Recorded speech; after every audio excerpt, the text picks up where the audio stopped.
sabem, pelo menos a maior parte, sabem que na minha qualidade de sindicalista eu fiz algumas declarações em prol da defesa dos interesses e dos direitos dos agentes da PSP, dos profissionais da PSP,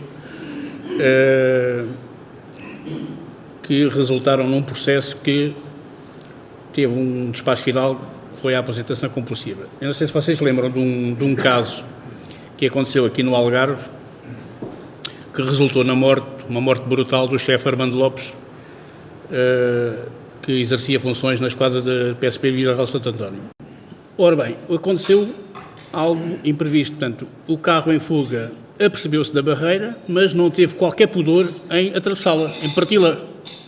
Atravessou a barreira, apanhou o chefe Armando Lopes, que se encontrava na barreira, juntamente com as viaturas, foi projetado no ar, e na altura ouvi falar em 30 metros, e quando caiu ao chão, já caiu morto. Isto foi uma morte brutal, das mortes mais brutais que se viu no seio da Polícia de Segurança Pública, nunca se tinha visto uma coisa destas.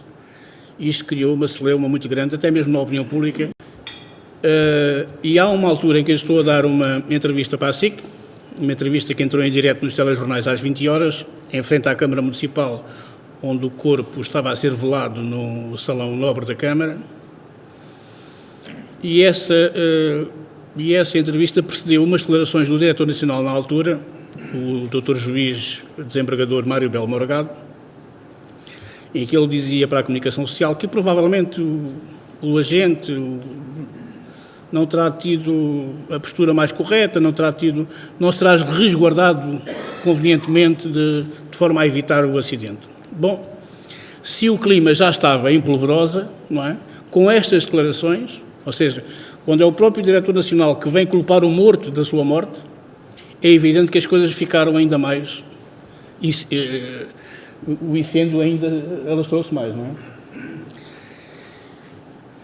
E eu, já conhecedor dessas declarações, quando a jornalista da SIC me mete o microfone a pé da boca, eu digo assim, bom, um Diretor Nacional que faz umas declarações destas é um Diretor Nacional que não interessa nem aos escuteiros, quanto mais à PSP. E foram estas palavras que deram origem à minha aposentação compulsiva. É evidente que este processo que sofreu as vicissitudes todas, que correu os recursos todos que eram possíveis, e teve agora este desfecho, só pode estar associado à minha vontade de regressar, por vários motivos. Primeiro, porque só regressando é que posso readquirir aquilo que perdi, não é?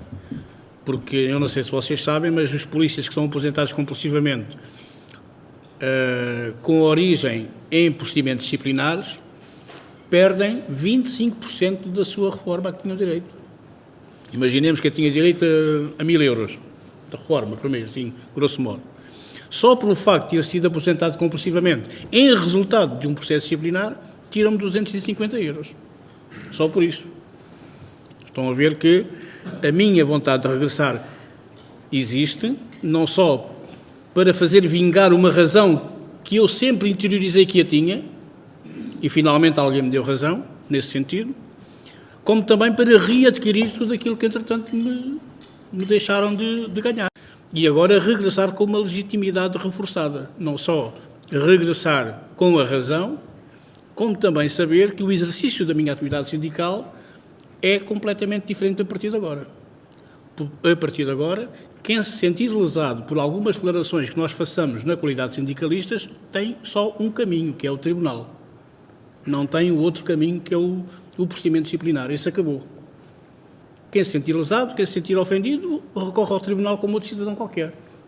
E o sindicalista que estiver na origem dessas declarações, consideradas ofensivas, defende-se em tribunal em igualdade de circunstâncias.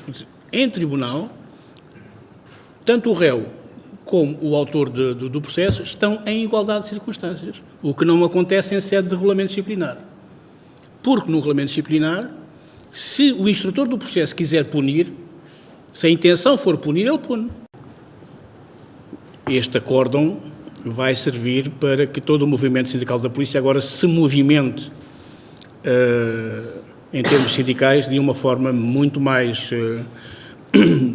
desprendida, sem a preocupação do regulamento disciplinar, e o sindicalismo da polícia, a partir de agora, irá ser feito de uma forma diferente, com toda a certeza.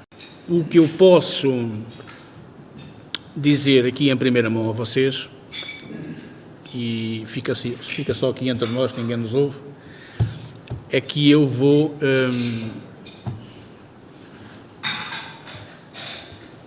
tendo em conta estes processos, que foram processos que nos marcaram em termos profissionais, eu penso que regressemos com o legítimo. Eu penso que, tanto eu como o Presidente da Direção Nacional, que é o António Ramos, que já não se vai recandidatar, portanto, ele já me disse que, depois de readquirir os direitos que tem, irá reformar-se, porque ele já está em idade de reforma. Eu estaria tentado a dizer-vos que eu vou avançar com a minha candidatura para a Direção Nacional do Sindicato. Portanto, eu estou convencido que se deixou avançar os polícias para a escadaria porque sabiam perfeitamente que eles não passavam daquele limite. O que não acontece se não fossem polícias. Se não fossem polícias, ninguém pode garantir que aquela gente chegava ao fim da escadaria e regressava de novo pacificamente. Eu acho que ia haver desgraça. Portanto, os imponderáveis, quando não são polícias, são muito maiores, não é? São mais diversificados, não é? Portanto, o controle sobre uma multidão que até tem um certo ódio à polícia por estar ali a travar uma determinada intenção, pode escambar para tudo e mais alguma coisa. O que, tendo em conta que são polícias, esses imponderáveis reduzem-se quase à escala zero. Portanto, mas podem-me dizer, mas se permitem a uns, têm que permitir a outros. E aí, nessa parte, dou-vos razão.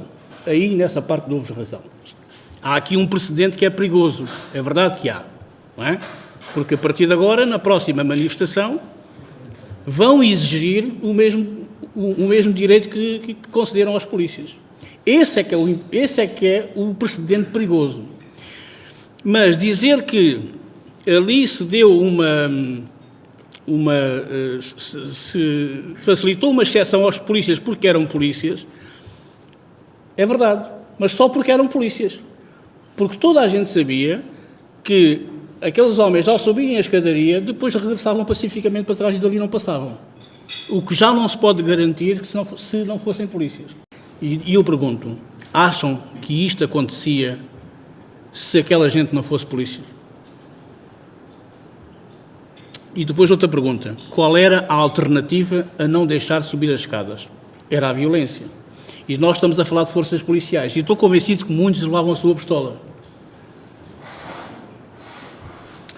Eu ouvi falar na possibilidade de haver um banho de sangue se aquela gente, ou se esse comandante tivesse resolvido começar a bastonada. Em primeiro lugar, eu estranho que o anterior Diretor Nacional da Polícia se tenha demitido, porque não há razões para isso, não é? A não ser que ele tivesse sido convidado a demitir-se. Não é? Politicamente, o Ministro pode ter dito, ou o senhor se demite, não é? Ou nós o demitimos.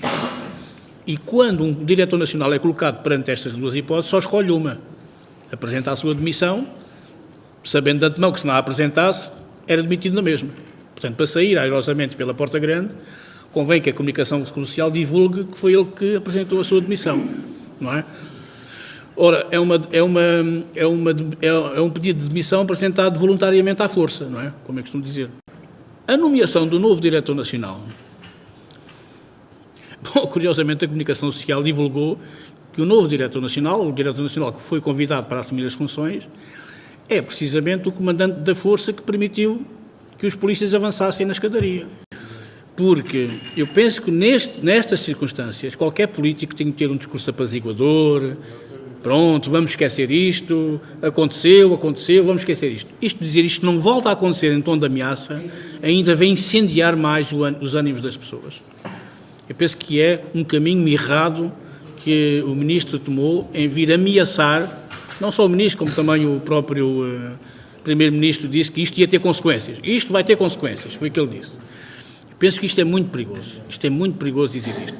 Porque eles têm a noção que as pessoas estão de tal forma revoltadas, estão indignadas, estão espoliadas, estão com os nervos à flor da pele, basta um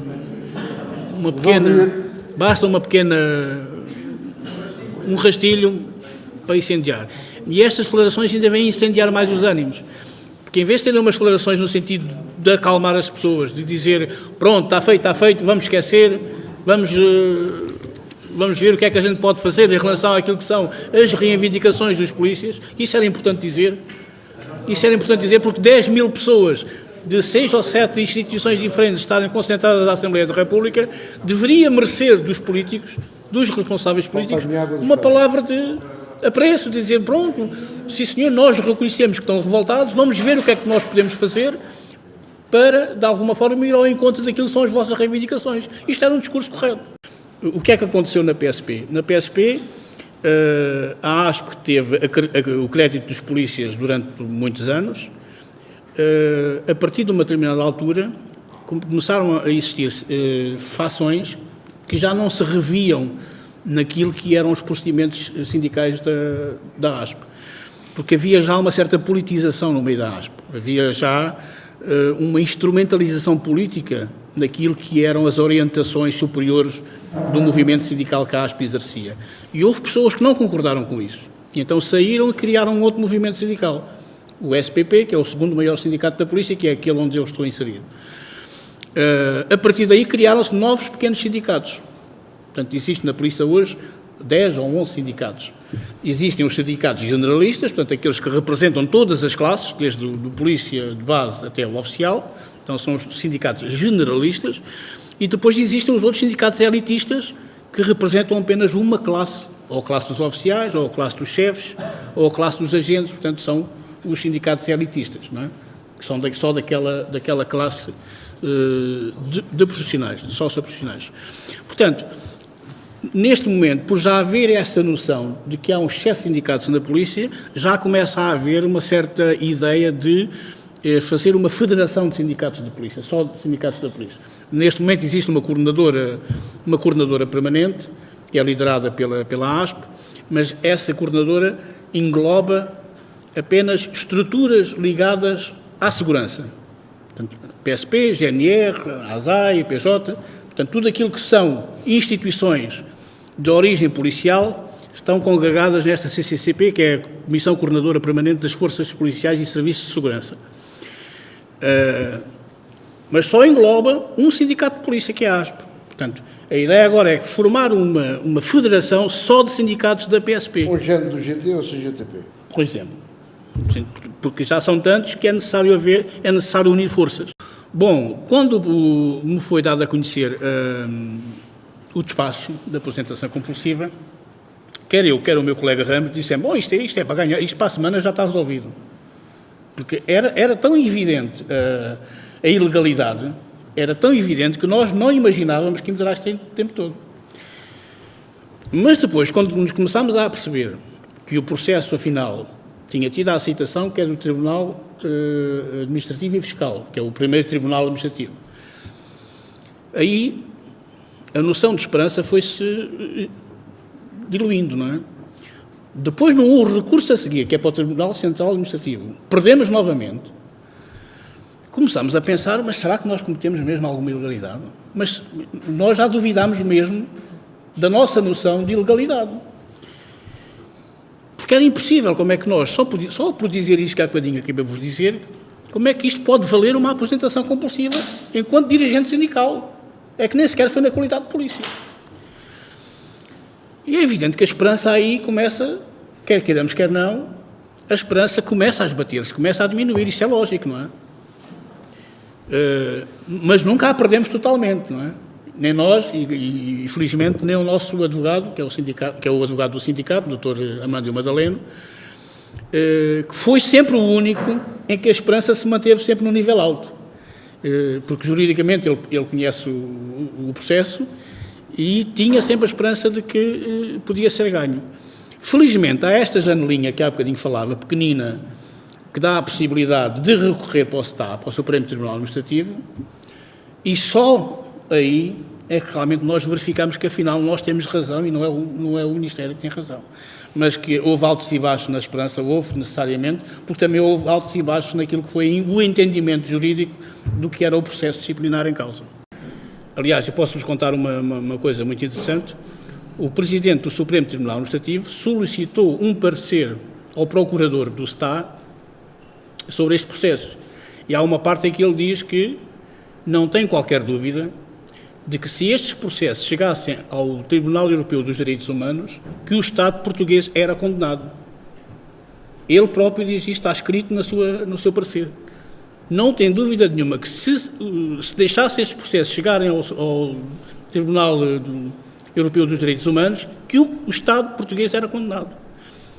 E foi com base também nessa opinião, nesse parecer, que o Estado emitiu um acórdão que vai no sentido de reintegrar os sindicalistas que estão, entretanto, aposentados compulsivamente.